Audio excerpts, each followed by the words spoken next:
Well, it is going to be a scorcher in some parts of the U.S. ahead of the 4th. More than 100 record high temps are expected through Saturday night in the eastern half of the country, including Washington, D.C., where there will be celebrations in honor, of course, of America's 250 years of independence.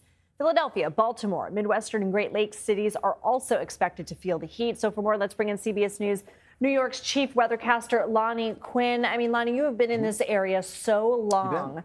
This is weird, right? Okay, and this is abnormal. We haven't seen some of these temperatures. We haven't seen hot air like this since 2012. Whew. So it's 14 years, right? I mean, the forecast for the 4th of July, the hottest 4th of July since 2010. So you're going back quite a ways, right? Let me show you what the culprit is. It's a developing heat dome. What does that mean? A heat dome, it's simply a big ridge of high pressure system. It sets up and it becomes like this big bubble. Doesn't allow anything into the heat dome. And if that's the case, you can't get a cool front in there. You can't get anything in there. It's just circulating. All of that hot air coming up from the south. It's going to be pushing to the east. And that becomes the big story, is that this whole system moves into anywhere from Maryland to Maine by the time we get to Wednesday. You're plenty hot tomorrow.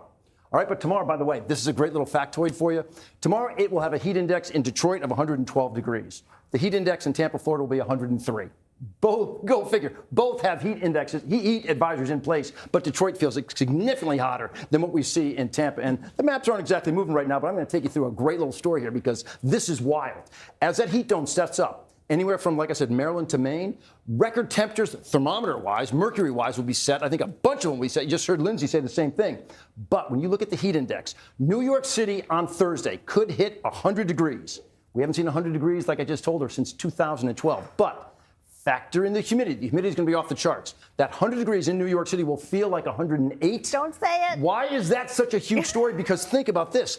Lindsay, you live in the city. That's in Central Park. And for all the folks who live here and for all of you who are tourists and come here, trust me, you may take your little perusal, your little carriage ride in Central Park, but then you're walking the streets of Manhattan. You're into, Broadway and going down to Times Square. That's where the heat just bounces off the concrete, You're the smelling asphalt. the smells. The smells can be rough.